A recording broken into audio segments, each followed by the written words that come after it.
Hello दोस्तों, आपका स्वागत है। हम लोग आज अध्याय 11 क्लास 7 विज्ञान अध्याय 11 पढ़ने जा रहे हैं, रेशों से वस्त्र तक।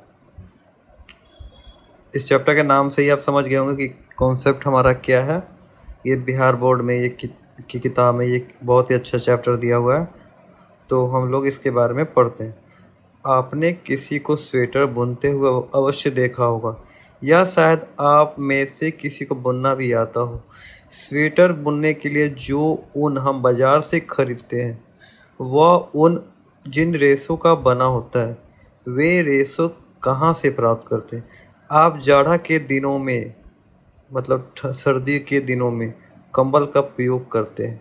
क्या आपने कभी सोचा है कि कंबल कैसे बनते हैं? ऊन के रेशे भेड़ के बालों से प्राप्त किए जाते हैं। क्या और भी कोई जंतु है जिनके बालों से ऊन के रेशे प्राप्त किए जा सकते हैं? अब आता टॉपिक ऊन।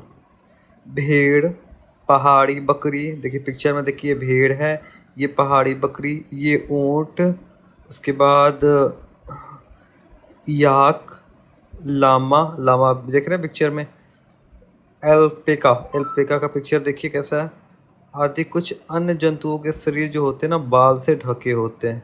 ठीक है, इन जंतुओं के बाल से ऊन की प्राप्ति की जाती है। जो नाम मैंने लिया वो कौन कौन सा था? भेड़, पहाड़ी बकरी, ऊंट, याक, लामा, एल्पेका। अब आता है कॉन्सेप्ट कि क्या आप बता सकते हैं इन सभी जंतुओं के शरीर पर बालों की मोटी परत क्यों होती है? बाल इन जंतुओं को गर्म रखते हैं। बाल कैसे इन जंतुओं को गर्म रखते हैं? बालों के बीच वायु आसानी से भर जाती है। वायु उष्मा की सुचालक है, अतः शरीर की गर्मी को रोके रखती है।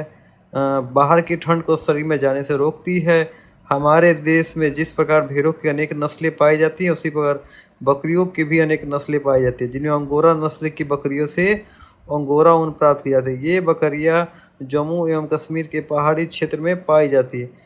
प्रसिद्ध पश्मीना शॉल इन्हीं बकरियों के मुलायम बालों से बनाई जाती है।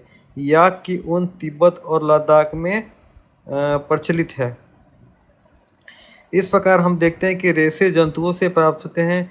इन रेशों को जानताओ रेशा कहते हैं। रेशम के रेशे भी रेशम कीट के कोकून से प्राप्त होते हैं। क्या आप बता सकते हैं लामा एल्पेका कहाँ पाए जाते हैं? भेड़ों की भारतीय नस्लें कौन कौन सी है?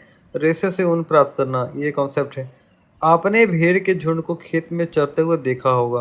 भेड़ जो होते हैं वो शाकाहारी होते हैं, वो घास और पत्तियाँ पसंद करते हैं। जो भेड़ चराने वाले भेड़ पालक होते हैं, वो उन्हें हरे चारे के अतिरिक्त मक्का, ज्वार, दालें, खली भी खिलाते हैं। उसके बाद ऊन प्राप्त करने के लिए भेड़ों को पाला जाता है। उनके बालों को काट कर फिर उन्हें संशोधित करके ऊन बनाया जाता है, जिसमें एक लंबी प्रक्रिया होती है। देखिए सबसे पहले कैसे होता है बालों की कटाई। इसमें क्या होता है कि भेड़ की रोएदार त्वचा पे दो प्रकार के बाल होते हैं। एक होता है दाढ़ी के पास के रूखे बाल, और एक होता है त्वचा के निकट के मुलायम बाल। तो इन बालों को त्वचा की पतली परत के साथ शरीर से उसी प्रकार उतार लिया जाता है जैसा कि आपके घरों में आपके पिताजी दाढ़ी बनाते हैं। यह प्रक्रिया बालों की कटाई कहलाती है। सामान्यतः बाल को गर्मी के मौसम में काटा जाता है, ताकि भेड़ बालों के सुरक्षात्मक आवरण नहीं रहने पर भी जीवित रह सके। भेड़ों के बाल फिर से उसी प्रकार उगाते हैं जैसे बाल कटाई के बाद आपके बाल उगाते हैं। चलो सेकेंड नंबर, सफाई और धुलाई।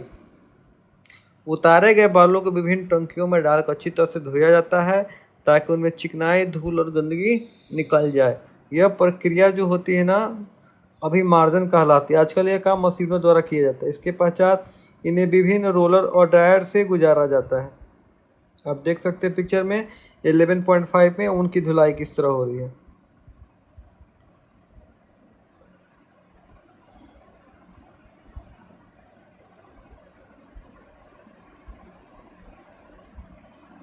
तीसरा, अभिमार्जन के पश्चात, मतलब छटाई वाला ऑप्शन है, पश्चात सूखे बालों की छटाई की जाती है। रोमिल अथवा रोएदार बालों को कारखानों में भेज दिया जाता है, जहां विभिन्न गिठान वाले बालों को पृथक किया जाता है। बालों में से छोटे छोटे कोमल और फूले हुए रेशों को छांट लिया जाता है, जो गांठ या बर कहलाते हैं। यही बर और गांठ कभी कभी स्वेटर पे एकत्रित हो जाते हैं। बालों को सुखाना। छटाई के पश्चात रेशों को पुनः धोकर सुखा लिया जाता है। पांचवा, रंगाई। भेड़ तथा बकरी की ऊन समानतः काली, भूरी और सफेद होती है। रेशों को विभिन्न रंगों में रंगा जाता है ताकि मनचाहा रंग प्राप्त हो सके। आपने किसी व्यक्ति को बाल रंगते हुए देखा है?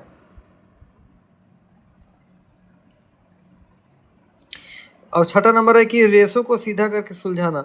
रंगे रेशों को सीधा करके सुलझाया जाता है, फिर लपेट कर उनसे धागा बनाया जाता है और लंबे रेशों को काटकर स्वेटर की ऊन के रूप में और छोटे रेशों को काटकर ऊनी वस्त्र बुनने में किया जाता है। अब आता है सातवां पॉइंट, बुनाई। हाथों से या मशीन द्वारा ऊनों की बुनाई करके ऊनी कपड़े तैयार किए जाते हैं। क्या बता सकते हैं यह किसका चिन्ह है? जब आप स्वेटर, कंबल या ऊनी वस्त्र छूते हैं तो आपको ये महसूस होता है कि ठंड के दिनों में ऊनी वस्त्र क्यों पहनते हैं? ऊनी रेशों के फैलाव में हवा रुकी रहती है जो ऊष्मारोधी के कार्य करती है, जिसके कारण ऊन के कपड़े हमें गर्म रख पाते हैं। तो ये मैंने आपको इतना अच्छी पढ़ा, कैसे कैसे आपको बताया था। पहले होता है बालों की कटाई, दूसरा होता है साफ सफाई, तीसरा होता है उसके बाद उसकी छटाई। ठीक है, पहले हम लोग बालों को काटेंगे, फिर उसके बाद धुलाई, उसको साफ सफाई करेंगे, फिर उसको छाटेंगे। चौथा, बाल को सुखाना। पांचवा होता है रंगाना और छठा होता है सीधा करके सुलझाना। और सातवां होता है बुनाई। हाथों से मशीन द्वारा उनकी बुनाई करके उन्हीं कपड़े तैयार किए जाते हैं। ये 7 ऑप्शन होते हैं। और व्यवसायिक संकट सुनिए। उन उद्योग के छटाई विभाग में काम करने वाले का कार्य जोखिम भरा होता है क्योंकि ये एंथ्रेक्स नामक जीवाणु द्वारा संक्रमित हो जाते हैं, जिसके कारण इन्हें सॉर्टर डिजीज कहा जाता है। किसी भी उद्योग में ऐसे जोखिम को झेलना व्यवसायिक संकट होता है। अब आते हैं रेशम के बारे में। रेशम कौन पहनता है? पहने जाने वस्तु तालिका है। और रेशम की खोज के बारे में क्या है कि चीनी